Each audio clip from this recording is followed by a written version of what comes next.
This product made me $200,000 on Amazon. Let's talk about it.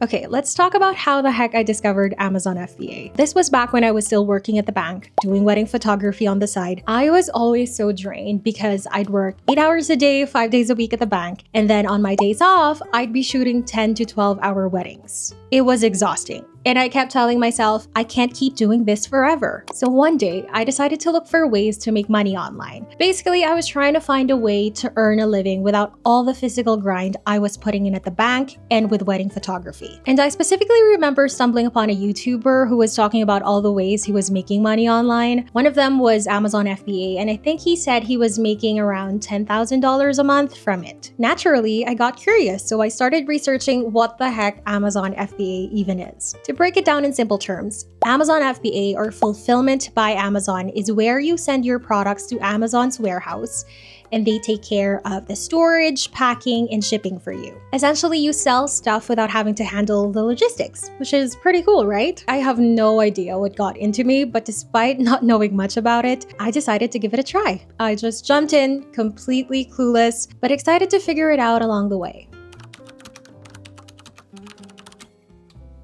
So why pampas grass? Back in 2021, when I first discovered Amazon FBA, I dove into product research right away using a tool called Jungle Scout. My main goal wasn't just to sell any product. The idea was if I wanted to expand later on, I'd have this established brand with products that complemented each other, not just a random assortment of things. I wanted my brand to be known for something, you know? I was leaning toward home decor because it felt like a niche that had a lot of potential. As I did more keyword research, I kept seeing pampas grass pop up in searches. People were actively looking for it, but the competition was still pretty low. And that caught my attention. And what really sealed the deal was the fact that pampas grass had no shelf life. It wasn't a product that would spoil or go bad, so even if it took a while to sell, I knew it wouldn't be a huge risk. With all those factors in mind, I saw an opportunity, and I grabbed it. It felt like the perfect fit for my first product, and I was ready to give it a shot. Now, I could honestly talk about the entire process for hours and still not cover everything. There is so much that needs to be done when you sell on Amazon FBA. If you're looking for more in-depth information, trust me, there are tons of YouTube tutorials out there that break down every step of the Amazon FBA journey. I personally learned just by watching those tutorials and using Amazon's own resources. So definitely take advantage of all the free content available. But I will still give you a quick rundown of everything. Alright, so the first step is to create your Amazon seller account. Choose the country where you want to sell because there are many choices. There's Canada, Europe, Mexico, Japan, etc. I personally chose to sell in the US because that's where the majority of buyers are. When you sign up, Amazon will ask for some basic details like your business name, address, tax information, so have those handy. They'll also ask for a credit card for payment since there are fees involved when you sell on Amazon. Once you're all set up, you'll have access to the Amazon Seller Central Dashboard where you can manage everything, like your products, orders, and inventory.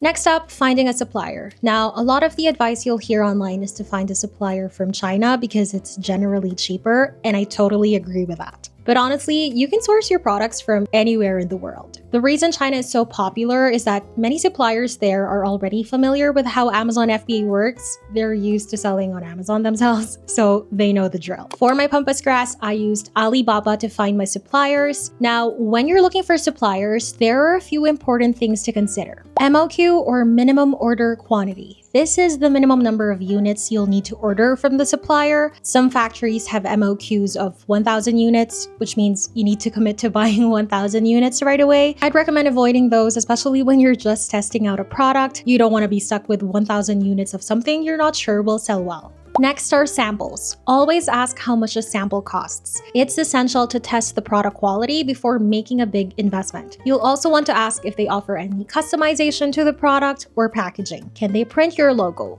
Can they design custom packaging? Make sure you know the cost for these options as it'll affect your final pricing. Next are shipping fees. If you're having the suppliers ship directly to Amazon, make sure you understand the shipping costs. But keep in mind, you can also arrange for a third-party logistics company to handle the shipping for you, which I'll get into later. Next is supplier legitimacy. Always check if the supplier is legit. On Alibaba, you can filter for suppliers that are verified, and I highly recommend only working with those to avoid any sketchy deals. I reached out to 10 to 20 suppliers, compared prices, and checked out their offers. Communication is key here. Some suppliers on Alibaba can be really hard to work with, so finding someone who's easy to talk to is a must. If they're not responsive or helpful, I would definitely cross them off the list. It's a non-negotiable for me. I narrowed it down to 3 suppliers. I sent them my vision for the pampas grass and the packaging I had in mind. They each made a sample of the pampas arrangement and the packaging. Once the samples arrived here in Canada, I tested them out and decided on the one I liked best.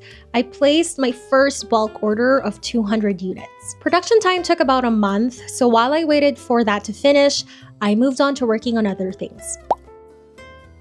Okay, now let's talk about freight forwarders. These are third-party logistics companies I mentioned earlier that handle the shipping for you. Now, when it comes to shipping your products from overseas, you've got a couple of options: air, sea, or even both. Naturally, air shipping is faster, but it can be a bit pricier, while sea shipping takes longer, usually a couple of months, but it's more affordable. This is where freight forwarders come in because when you're importing products to a country, there's a whole lot of paperwork and procedures involved. If you're not familiar with import laws and the process, doing it yourself can be very risky. Freight forwarders are awesome because they take care of everything for you, handling the paperwork, customs, and logistics. Plus, they can often get you the best rates for shipping. So for my first order, I went with a company named Unicargo and chose air shipping. I wanted my pampas grass to get to the Amazon warehouse as quickly as possible. I didn't want to wait around for months, even though sea shipping is typically preferred since it's cheaper. But since my products were very light,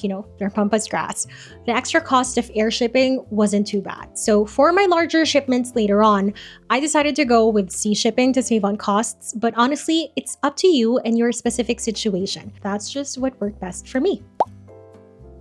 Alright, let's talk about listing your product on Amazon. This part is super important because your title, description, and photos can make or break your sales. I knew I didn't want to take any chances with this, so I decided to outsource it to professionals. I hired an Amazon SEO writer from Fiverr to craft a well-optimized title and description, making sure my listing would rank well in search results. For the photos, I worked with a professional product photographer here in Canada to capture high-quality images of my pampas grass. This is where ordering samples ahead of time comes in handy because while I was waiting for my bulk order to be produced, I was already working on my product photos so that when my inventory arrived on Amazon, my listing was ready to go. Of course, you don't have to go all out like I did. I mean, if you're on a budget, you can absolutely DIY this part.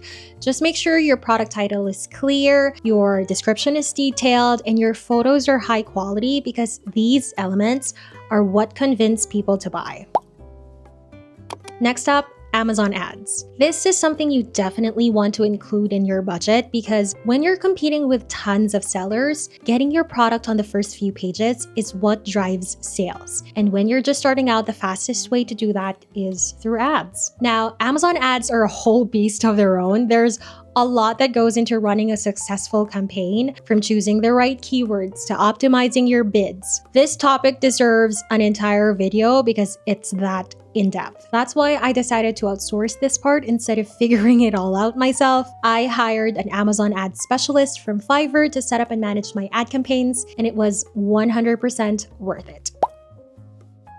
Lastly, let's talk about product reviews, one of the biggest selling factors for any product. I don't think enough people talk about how crucial this is. Think about it. When you're shopping on Amazon and see a product with 0 reviews, would you buy it? Probably not. You'd go for the one with a solid number of reviews instead. That's why when you're just starting out, getting those first few reviews is so important. Now, Amazon has strict rules about this. You can't ask friends or family to leave reviews because it goes against their policies and could get your account suspended. So what I did instead was find friends of friends to buy my product and leave an honest review. Of course, I'm not saying you should do this, do it at your own risk, but I'm just sharing what worked for me. So fast forward to when my product finally arrived at the Amazon warehouse assigned to me, my listing went live and I launched my Amazon ads. Honestly, I was expecting a slow start. I thought I'd maybe sell a few units in the first week, but to my surprise, I sold out in just 2 weeks. Completely gone. Now, I wish I could tell you the exact reason why that happened, but truthfully, I think it was a mix of factors. Maybe I picked the right product. Maybe my product photos stood out. Maybe my SEO strategy was solid and my keywords were ranking very well. Maybe my ads were just working really well too. I don't know. But whatever I did, I must have done something right. So what did I do next? First, I reordered inventory. This time, 600 units. Surprisingly, those also sold out within a month. So for my next order, I went big, 2,000 units. If you're wondering why I kept increasing my order size, here's why. Running out of stock on Amazon is a bad thing. Once your listing is out of stock, it becomes inactive and you lose the ranking you worked hard for through sales, ads, and organic visibility. Basically, you're starting over, which is why keeping inventory in stock is super important. At the same time, I also started working on my second and third products, both still pampas grass, but in different arrangements. As you can see, I scaled very quickly. What started as one product soon became a full-blown brand. Now, I wish I could tell you it was all smooth sailing, but honestly, I hit quite a few bumps along the way and made my fair share of mistakes. Let's talk about them. Once my product started doing well, other sellers took notice and of course, they jumped in, selling the exact same thing for way cheaper. That's just part of the Amazon FBA game. The moment you find success, competition follows. Since my product was pampas grass, which, if you don't know, is a type of dried ornamental grass that naturally sheds, customers started complaining about the shedding. Plus, because it was packaged in a box, it didn't look as fluffy and full right away because it takes about a day or two to spread out. But of course, some customers expected it to look perfect straight out of the box and left bad reviews. Returns started coming in, and that hurt my profits. Amazon FBA is not cheap. My 2,000 unit order cost me $20,000. This business is very cash intensive, especially when you start scaling. So you need to have the capital ready to keep things running smoothly. After my first product success, I got a little too confident and launched 2 new variations at the same time. And guess what? They didn't sell nearly as fast. They still sold, but it took a few months to sell out. If I could go back, I would have scaled differently. Instead of launching 2 new products at once, I should have just focused on my first product, maximized its success, and then introduced a second one strategically. Moral of the story, scaling too fast can backfire. So take your time, test things out, and don't assume that just because your first product was a hit, the next ones will be too. After selling all 3 products, I made around $200,000 in revenue. But of course, that's not all profit. My expenses were probably $50,000, plus Amazon takes a cut from every sale, and my ad campaigns weren't cheap either. I don't remember the exact numbers, but I'd estimate my profit was around maybe $100,000. Now, you might be wondering, did I keep selling? The answer is no. Once I found success on Etsy, I made the decision to stop selling on Amazon FBA. Why? I didn't like constantly shelling out huge amounts of cash for inventory. It was way more stressful than Etsy. The competition on Amazon is brutal, and some sellers will go out of their way to sabotage you. I read on forums that some sellers buy your product just to leave a bad review so your ranking drops. And since bad reviews impact search rankings, it was just too much drama for me. Now, don't get me wrong, I am grateful for Amazon FBA because it was my first big win, but I just couldn't see myself doing it long term. When I found my groove on Etsy, I decided to just go all in and focus my energy there. And honestly, best decision ever.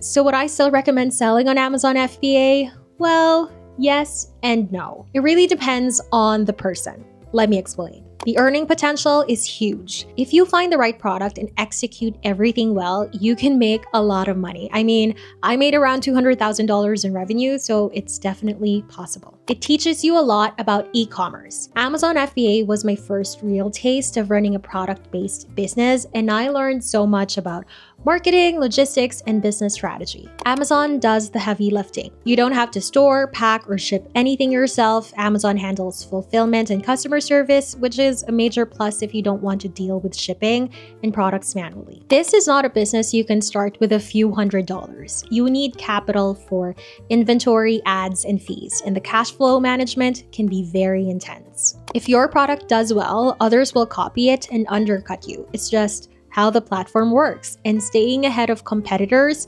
takes constant effort. People love to say FBA is passive income, but honestly, it is not. Between managing inventory, running ads, dealing with returns, and watching out for bad reviews, it's a lot of work. So, would I do it again? For me, I wouldn't go back because I prefer the low-risk digital product model I have now. I mean, selling on Etsy with no inventory or upfront costs is just way less stressful for me. But if you have the capital, the patience, and the mindset to handle the ups and downs of selling physical products, Amazon FBA can still be worth it. Just know what you're getting into and be prepared for those challenges. So that's my experience with Amazon FBA, the good, the bad, and everything in between. It was definitely a wild ride, and I am super grateful for what I learned along the way. But at the end of the day, it just wasn't for me long term. If you're thinking about trying Amazon FBA, do your research, understand the risks, and go in with a solid plan. Let me know in the comments, would you even try selling on Amazon, or does this whole thing sound way too stressful? I'd love to hear your thoughts. As always, if you found this video helpful, don't forget to hit subscribe. It really helps me out. And I'll see you on the next one. Bye!